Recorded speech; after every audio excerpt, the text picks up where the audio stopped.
I have my biggest why when we started Live Good. Nakita ko, dito muling mabuksan yung mga nakabaon na sa limot na mga pangarap. Good morning! Ako si Manny Tandingan, Platinum Rank Leader dito sa Live Good. MLM Coach, mentor ng mga distributors or affiliates.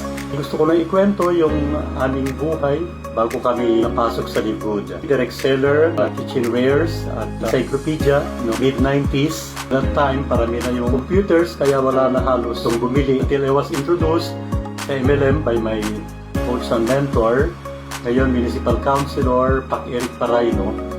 Una sa isang US company na 3.5 years kami doon, and then sumunod sa isang Malaysian company, umabot kami ng 15 years doon.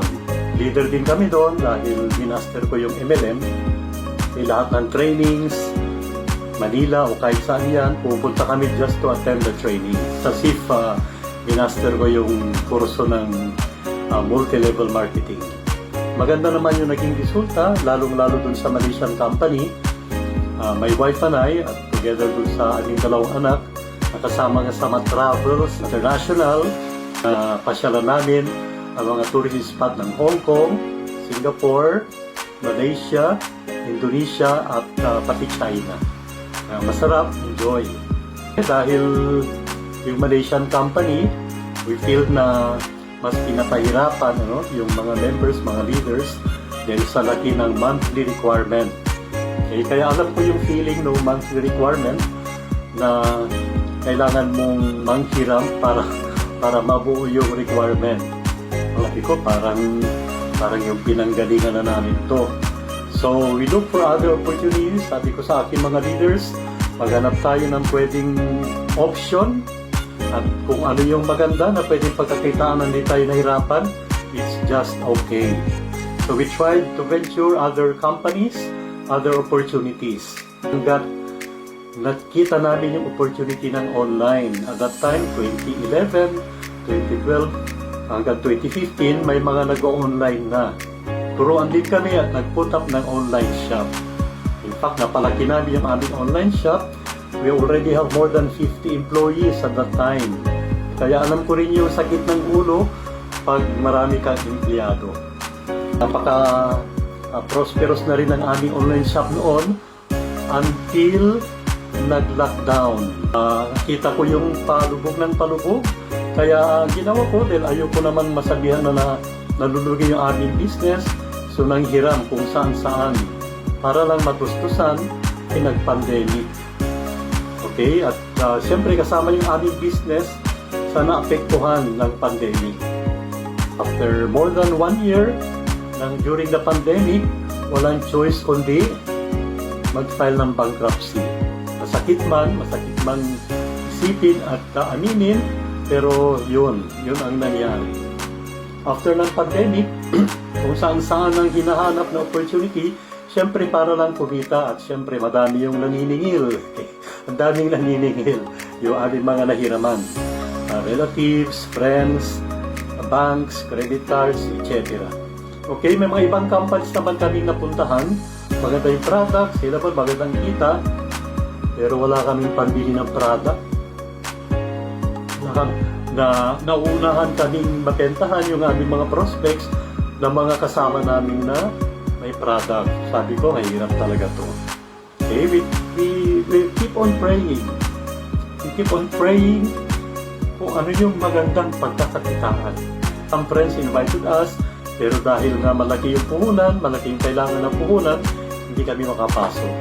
May sinubukan din akong local, kilala ko naman yung may-ari, nag-usap kami. Okay?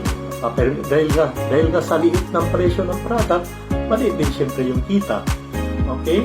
Until isang maghahating gabi, yung aking kumpadre from US sa Texas, tumawag siya at in-introduce yung Live Good. May konting idea ako, kaya may mga tanong ako na nasagot naman niya kaagad. Nung na-forward yung referral link o yung 6-minute video ni Ben Linsky, ayun na-encourage na ako na mag-join. Imagine an opportunity na hindi ko kailangan mamuhunan sa product at pwede kumita. Ayun. So first pinaspasan ko mag-member, gumawa ng paraan para maka-member kinabukasan. And then, nag-attend ng mga trainings, chinek yung mga sinasabi sa Zoom, at within 1 week, talagang kabisado ko na, solid na yung aking mindset tungkol sa Live Good. Dito ko muli nakita na pwedeng umangat, kumita ng mas malaki kahit na wala kang pambili ng product. Yun yung nakita ko sa Live Good. Kaya aking pinaspasan, invited friends, kahit sino, ano, sa Facebook, sa Messenger, lahat ng pwedeng ma-invite. Okay? Thankfully, ayan, at nag-rank up din, nag-bronze, nag-silver, nag-gold. Late last year nga, 2023, ay nag-platinum rank. Nakatabawas na sa mga kailangan bayaran. At alam ko, dito namin maaabot muli ang lahat ng aming mga pangarap. Kung sasakyan, kahit mahuli na yan, importante lang mabayaran pa lahat. Yung mga naniningil, yung mga pinagkakautangan.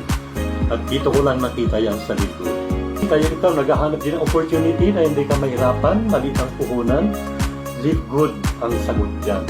Kung ikaw may pangarap din na nakapaon na sa limot, tingnan mo itong opportunity sa Live Good. Malay mo, di ba? Baka ito yung sagot din, tulad namin, matagal namin pinagdadasal na sana may opportunity na darating, may pagkakakita na maganda at gabing-gabi, tumawag yung aking kaibigan at in-offer ang Live Good. In fact, inamin nga niya, ayaw niya sana akong imbitahan din. Alam niya, busy ako sa ibang company. Hindi niya akalain na hindi lang full time, talagang tinodo pa. Yun yung aking kwento dito sa Live Good. Sa ngayon, kasama na yung aking family. Dati hindi rin nila tinitingnan. Sawang-sawa na sila sa iba't ibang company na aming pinupuntahan, iba't ibang company na aming tinatrabaho. Pero yun, nagkaroon din kami ng pag-asa na dito sa Live Good, makakaahon kami muli. Maraming salamat at God bless everyone.